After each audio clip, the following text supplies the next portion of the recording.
All right, the Jets just had a rookie quarterback play the 2021 season. How does that compare to their last rookie quarterback? Let's talk about it.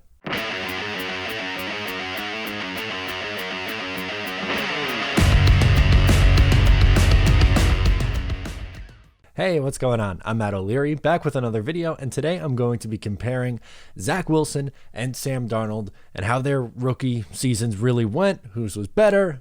Is there one whose was better? We'll get into all that and more. Before we get started, just wanted to mention you can follow on social media at Matt O'Leary NY. You could also subscribe to the Just Jets podcast wherever it is that you get your podcast. So it doesn't feel like that long ago that the New York Jets had a rookie quarterback in Sam Darnold, and well, it's because it really wasn't. 2018 wasn't super long ago, but as we know, that didn't work out, and the Jets were forced to take a quarterback in 2021, and now are starting the process over. But we're going to talk about each of their rookie seasons, how you can compare Zach's to Sam's, what does it all mean?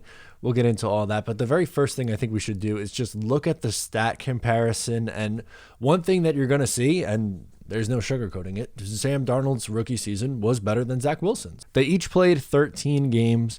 The completion percentage was similar, 57.7% to Zach Wilson's 55.6%. Sam had 2,865 yards to Wilson's 2,334. Sam Darnold more touchdown passes, 17-9. Darnold also had more interceptions, 15-11, so that's a win for Zach. Yards per attempt, Sam was better, 6.9 to 6.1. Rating, 77.6 to 69.7. QBR, 45.9 to 28.4. Rushing yards, Wilson better, 185 to 138. And rushing touchdowns, Zach significantly better, 4-1. So, yeah, like when just looking at the two of them, Sam Darnold in 2018, Zach Wilson in 2021. No other context. Sam Darnold was better as a rookie. Now, that doesn't mean that Zach Wilson can't play in the NFL, that he won't be able to develop, because their story, well, it has the chance to be very different. Sam Darnold in his second year got a little bit better, and then third year fell off a cliff, and fourth year was, again, rough this year. It's all about what Zach Wilson's able to do in year two, and if the infrastructure is in place. Because to me, that's the biggest thing. With Sam, they decided to move on from the general manager and the coach. Well, the coach first, waited on the general manager, hired a new coach, and then the new coach, Adam Gase, forced out Mike McCagnon. It was just a weird power struggle, and it was a bad time. So, like, not surprising that Sam Darnold didn't work out and didn't develop in a situation where it was very difficult for a young quarterback to succeed, where now with Zach Wilson, the offensive line's in a better place.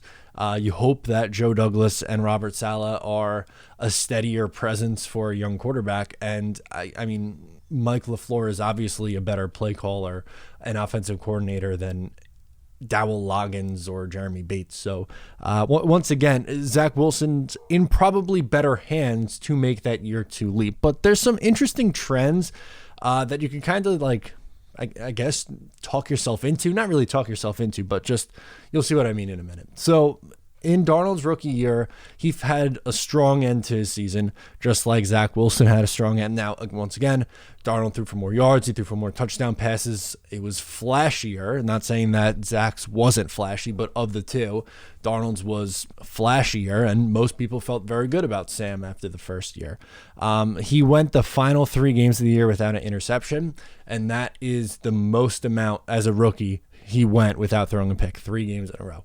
Zach Wilson went 5 games in a row. The final 5 games of the year, he did not throw an interception.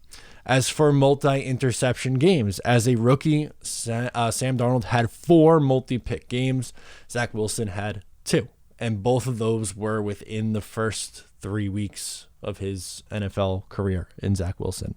And then when you want to talk about good games, and again, like the Green Bay and probably Houston game from Sam Darnold was more than likely better than anything we saw from Zach as a rookie, but Darnold had 6 good games, or what I would classify as 6 good games as a rookie in Detroit, Denver, Indianapolis, Buffalo, Houston, Green Bay. Those were his best performances, Green Bay and Houston, 1 and 2 right there. But when looking at Zach Wilson, how many good games would I classify him playing? Also 6 Carolina, Tennessee, Philly, Miami, Jacksonville, Tampa Bay.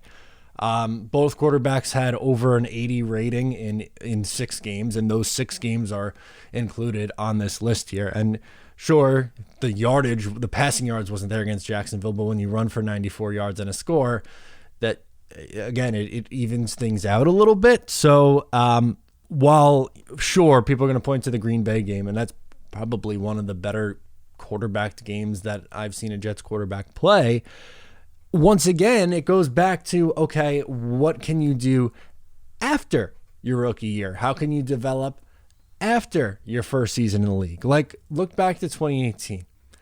After that season, the 2 best quarterbacks were Baker Mayfield and Sam Darnold, in that order.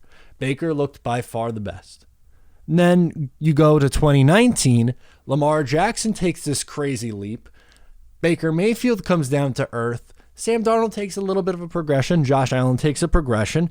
And it's like kind of like those 3 in a bunch. Josh Rosen's just cooked at this point. We're not going to even include him in the conversation. But then 2020 comes, and then it's Lamar and Josh Allen, step down, Baker, another big step down, Sam. And then in 2021, it was Allen, step down, Lamar, step down, Baker, step down, Darnold. So things change in the NFL, and like, I don't know, who are the best 2 quarterbacks this year? Probably Mac Jones and Davis Mills. Are they going to be the best quarterbacks from this class 3 years from now?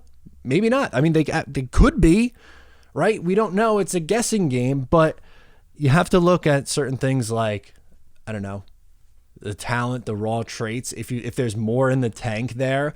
And that's how I feel with, I almost said Sam Darnold. That's how I feel with Zach Wilson.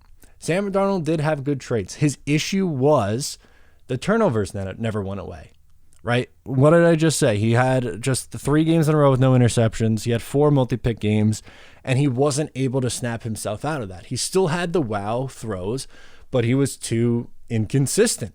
There were the lows were very low. The highs at times were high, and then the highs really went away after his second year. There weren't very many highs after that.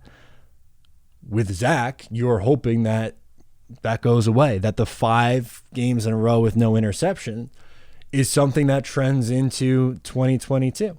And like, yeah, obviously Zach Wilson's going to have to throw for more touchdown passes next year. We get that. Like, that's agree. Everyone could agree on that. There's more context than just looking at the statistical numbers. So yes, Sam was the better rookie, but that doesn't necessarily mean he's going to have a better career in the NFL.